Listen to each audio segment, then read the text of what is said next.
Tonight on Hip on the Spot News.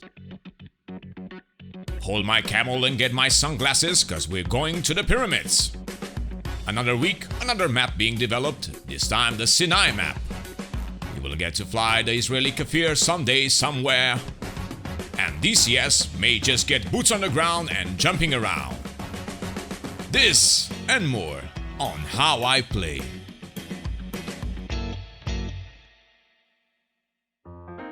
Hello virtual pilots, I'm Andre Celesti and tonight we are going to take a look at the latest development in DCS World. The big news that came to hit us out of nowhere is the announcement of a new module that is being developed by Aviron, none other than the Kfir, a single-engine, single-seat, multi-role, all-weather combat aircraft based on the Nesher Mirage 5. Powered by the General Electric G79E engine, the Kfir received various upgrades and special modifications throughout its service.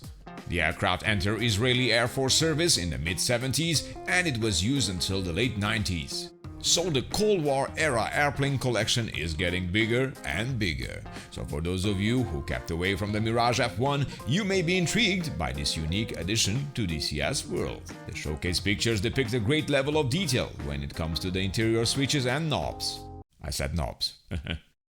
The modeling looks decent and I cannot wait to see the first teaser in order to raise the hype.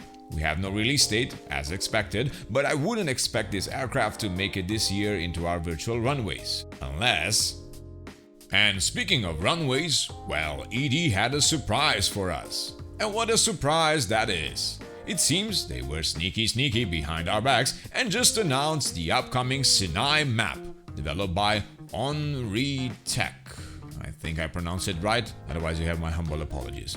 A map that will represent the Sinai Peninsula, Eastern Egypt, so we get to see the pyramids, guys, and Southern Israel. In Edie's words, this map will provide many opportunities for missions and campaigns. The total size of the map is 1500 times 1000 kilometers, of which 700 by 700 kilometers will be in high detail.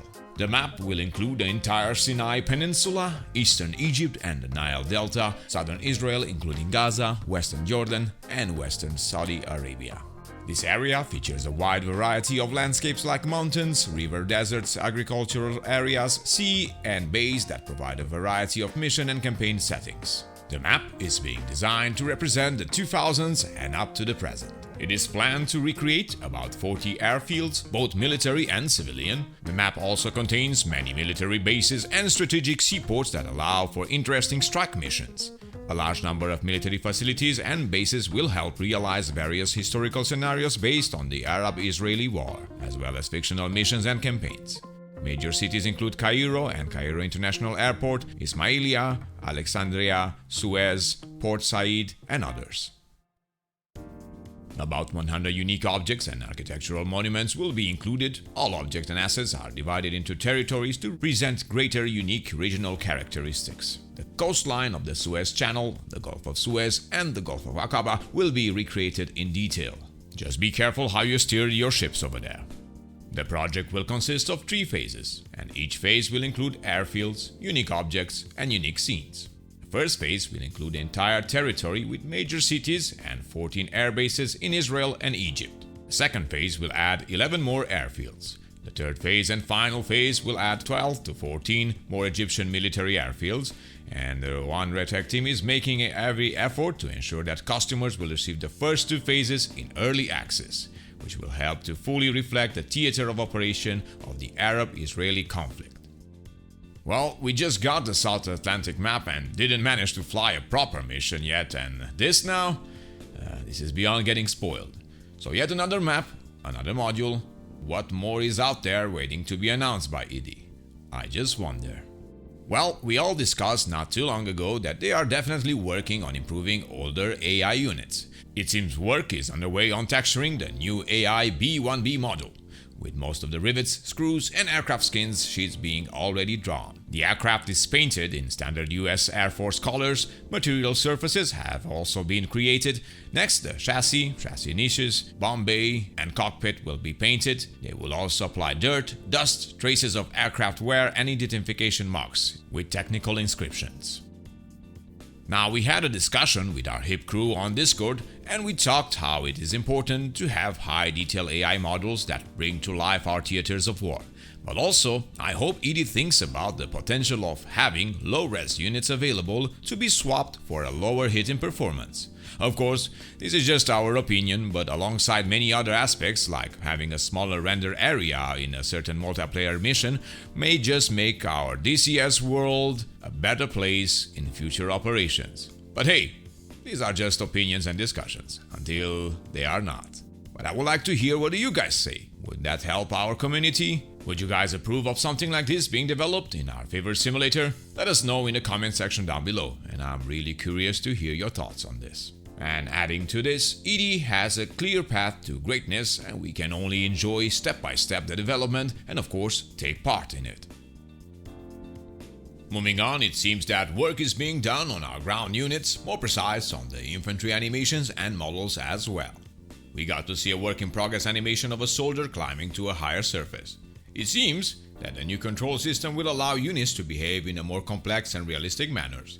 So everybody ready for DCS Arma operations? Because I am.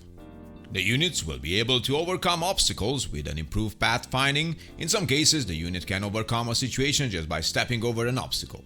There are 3 types of such surfaces that can be up to 1 meter in difference. Moving on, our Marianas Islands World War II version is getting better and better, and the progress is visible in the latest work in progress screenshots by ED. In order to accurately depict the Marianas Islands in the summer of 1944, the coastline textures and fields are being completely redone based on actual pre-invasion maps courtesy of the United States Navy and military. On the island of Saipan, all 3 Harushi-Matsue plantations are being recreated. They provided tons of cane that was produced in the nearby sugar mills and taken to the sugar docks to be shipped to Japan. The entire island of Tinian is also being recreated in high detail, and it comprises the original Japanese airfields. This large and mostly flat area is also where the first napalm bombs were used against the Japanese soldiers hiding in the surrounding jungle and outlying small islands. They are also making improvements to the coastline settlements and palm plantations. Shortly before the retaking of Guam by US forces in June 1944, the island was still under control of the Japanese. It contained very small villages occupied by the native Chamorro people. In the modern Marianas map, a lot of this area is covered by cities. But in the Second World War, the land was made up mostly of palm plantation. So basically, we will get to see how our frames rate hold with lots of trees and vegetation. I know you guys are wondering if a Vietnam map will ever be possible in DCS. In my opinion, there is no limit of what could be possible, as long as this project continues to develop and thrive. Maybe one day, after Vulcan is being implemented. And last but not the least, our favorite audio expansion team for DCS World, Echo 19 just released the updated Ultimate Audio expansion for the Hornet. Available now, link is in the video description. We featured their add-ons on our channel multiple times, but for those of you not knowing, in this expansion they aim to faithfully recreate the mighty twin GE F404 engine in all of their entirety, featuring a major complete overhaul of the external audio and featuring some welcome additions to the internal cockpit experience. From startup to shutdown, there are so many new things to discover. Echo 19 are collaborating alongside individuals who work very close on real-life Hornets in order to get the most true-to-life sounds for us. There are a breath of fresh air in our community, and here at How I Play, we use all of their expansions for DCS World. If you are interested, please check out their homepage, link in the video description. And that's it for today. Thank you all for watching. If you want to support our channel, feel free to use the thanks button that was recently implemented by YouTube, and leave us a like if you find our video informative. And subscribe to keep in touch with all the latest news on your favorite simulators and games. I'm Andre Celesti, reminding you to fly safe, and I'll see you next time.